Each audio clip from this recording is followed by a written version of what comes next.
Hello friends, எப்படி இருக்கீங்க? நான் உங்கள் சுரேஷ். இன்னைக்கு நம்ம ஒரு சூப்பரான பூண்டு ஊறுகாய் தான் பண்ண போகிறோம். இந்த பூண்டு ஊறுகாய் வந்து சாம்பார் சாதத்தில், தயிர் சாதத்தில், வெரைட்டி ரைஸில், ஏன் ஒயிட் ரைஸில் நம்ம கலக்கி அப்படியே சும்மா சாப்பிட்டா நல்லா சூப்பராக இருக்கும். இந்த பூண்டு ஊறுகாயில் வந்து நல்ல மருத்துவ குணங்கள் எல்லாம் நிறையா இருக்குது. இந்த பூண்டில் வந்து மருத்துவ குணம் இருக்கிறதுனால நம்ம இது மாதிரி ஊறுகாவாக செஞ்சு வச்சு அப்பப்போ சாப்பிட்லாம். உடம்புக்கும் ரொம்ப நல்லது. இந்த பூண்டு ஊறுகாவை வந்து நான் சொல்கிற மாதிரி செஞ்சுட்டு ஸ்டோர் பண்ணி வச்சிங்கன்னா 1 வருஷம் 2 வருஷம் கூட நீங்கள் கிடாம வச்சுருந்து நீங்கள் சாப்பிட்லாம். இந்த பூண்டு ஊறுகாய் வந்து கண்டிப்பாக உங்களுக்கு பிடிக்கும்னு நினைக்கிறேன். பிடிச்சா சப்ஸ்கிரைப் பண்ணுங்கள், லைக் பண்ணுங்கள், உங்கள் ஃப்ரெண்ட்ஸ்க்கெல்லாம் ஷேர் பண்ணுங்கள். வாங்க நம்ம வீடியோக்குள்ளே போகலாம். Welcome to papascooking.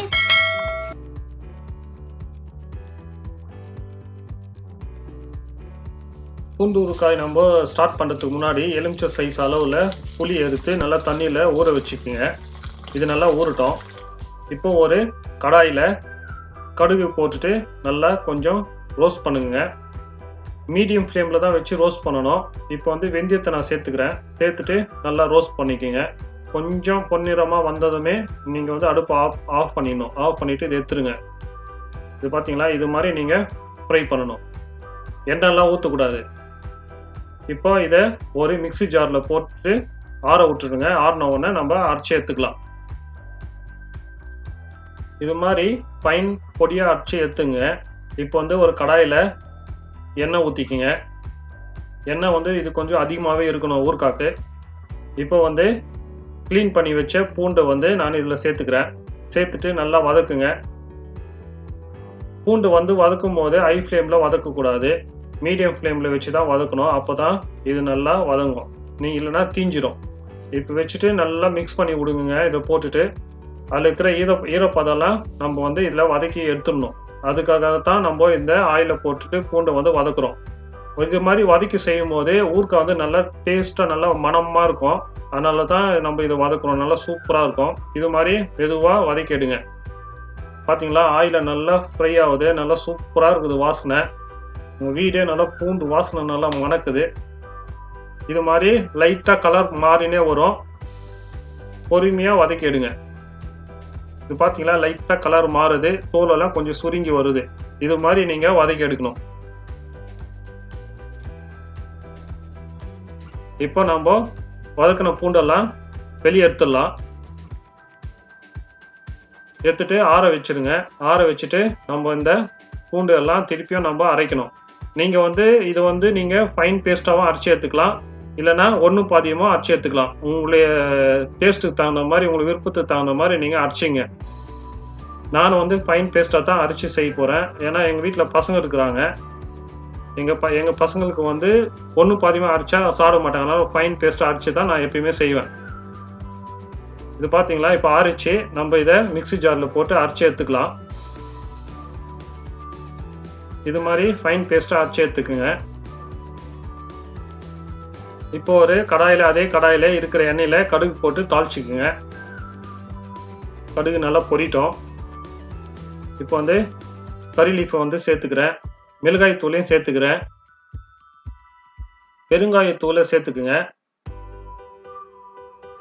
சேர்த்துட்டு நல்லா மிக்ஸ் பண்ணுங்க. இப்போ வந்து நம்ம அரைச்சி வச்ச பூண்டு பேஸ்ட்டை வந்து சேர்த்துக்கிறேன். சேர்த்துட்டு நல்லா மிக்ஸ் பண்ணிக்கோங்க. நீங்கள் பவுடரெல்லாம் சேர்க்கும் போது ஸ்லோ ஃப்ளேமில் வச்சு தான் சேர்க்கணும். இல்லைனா பவுடரெல்லாம் நீங்கள் ஹை ஃப்ளேமில் வச்சு சேர்த்திங்கன்னா தீஞ்சிடும். பூண்டு பேஸ்ட்டு சேர்த்துட்டு நல்லா மிக்ஸ் பண்ணிக்கோங்க.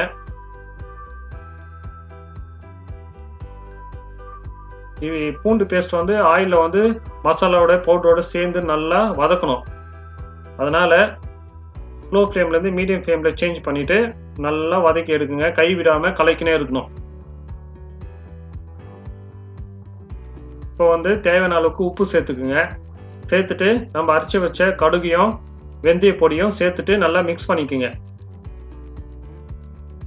இதெல்லாம் நல்லா சேர்த்தா நல்லா சூப்பரான வாசனை கொடுக்கும். உடம்புக்கும் ரொம்ப நல்லது.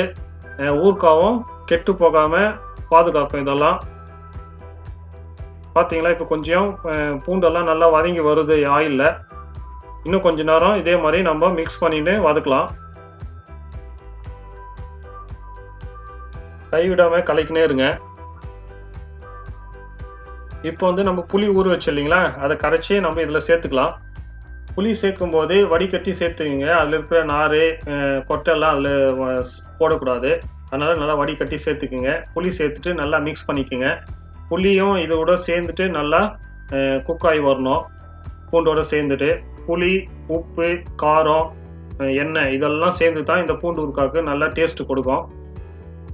இது பார்த்தீங்களா, இது மாதிரி நல்லா மிக்ஸ் பண்ணினே இருக்கணும். இது மாதிரி வர வரைக்கும் லைட்டாக எண்ணெய் பிரிஞ்சு கொஞ்சம் கொஞ்சமாக வருது. நல்லா எண்ணெய் பிரிஞ்சு வர வரைக்கும் நம்ம கைவிடாமல் ஸ்லோ ஃப்ளேமில் வச்சு நல்லா மிக்ஸ் பண்ணினே இருக்கணும்.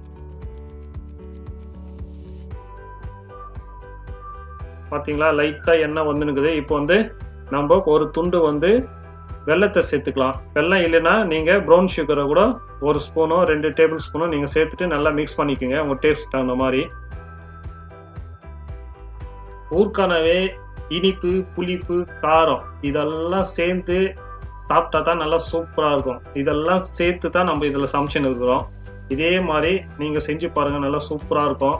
கைவிடாமல் கலந்துனே இருங்க. லேசாக எண்ணெய் பிரிஞ்சு வருது. இன்னும் கொஞ்சம் நல்லா எண்ணெய் பிரிஞ்சு வரைக்கும் நம்ம மிக்ஸ் பண்ணினே இருக்கலாம். இது பார்த்தீங்களா, கொஞ்சம் கொஞ்சமாக பிரிஞ்சு வருது. நான் உங்களுக்கு காமிக்கிறேன் பாருங்கள். இது பார்த்தீங்களா, மேலே எண்ணெய் நல்லா மெதுக்கி வருது பார்த்தீங்களா. இது மாதிரி எண்ணெய் பிரிஞ்சு வரணும். அதுலேருந்து அது வரைக்கும் நீங்கள் இதை கைவிடாமல் கலக்கி குக் பண்ணினே இருக்கணும். மீடியம் ஃப்ளேமில் தான் குக் பண்ணணும், மறந்துடாதீங்க. அவ்வளோதான் ஃப்ரெண்ட்ஸ், நம்மளுக்கு எண்ணெய் பிரிஞ்சு வந்துச்சு. இது அப்படியே விட்டுடுங்க, சூடு ஆறட்டும். ஆறின உடனே ஒரு கண்ணாடி பாட்டிலில் போட்டுட்டு வச்சு ஸ்டோர் பண்ணி வச்சிங்கன்னா நீங்கள் 1 வருஷம் 2 வருஷம் வரைக்கும் நீங்கள் வச்சு நல்லா சாப்பிட்லாம். பிளாஸ்டிக்கில் யூஸ் பண்ணாதீங்க. கண்ணாடி பாட்டில் போட்டுட்டு நீங்கள் அடுத்த நாள் கூட நீங்கள் ஒரு வெயிலில் 1 or 2 டேஸ் நீங்கள் வச்சிங்கன்னா இன்னும் கொஞ்சம் அதிக நாள் வரைக்கும் கூட நீங்கள் வச்சுன்னு இருக்கலாம். யூஸ் பண்ணும்போது ஈரம் இல்லாத ஸ்பூனை யூஸ் பண்ணுங்கள். அவ்வளோதான் ஃப்ரெண்ட்ஸ், பூண்டு ஊறுகாய் உங்களுக்கு பிடிச்சிருக்கும் நான் நம்புகிறேன். இந்த பிடிச்சிருந்தா ஒரு லைக் போடுங்க, உங்கள் ஃப்ரெண்ட்ஸ்க்கெல்லாம் ஷேர் பண்ணுங்கள். சப்ஸ்கிரைப் பண்ணாதவங்க இருந்தீங்கன்னா மறக்காமல் சப்ஸ்கிரைப் பண்ணுங்கள். இது பண்ணிவிட்டு எனக்கு கமெண்ட் பண்ணுங்கள். மீண்டும் அடுத்த வீடியோவில் சந்திக்கலாம். பாய். Thanks for watching Papa's Cooking. Don't forget to like, share and subscribe.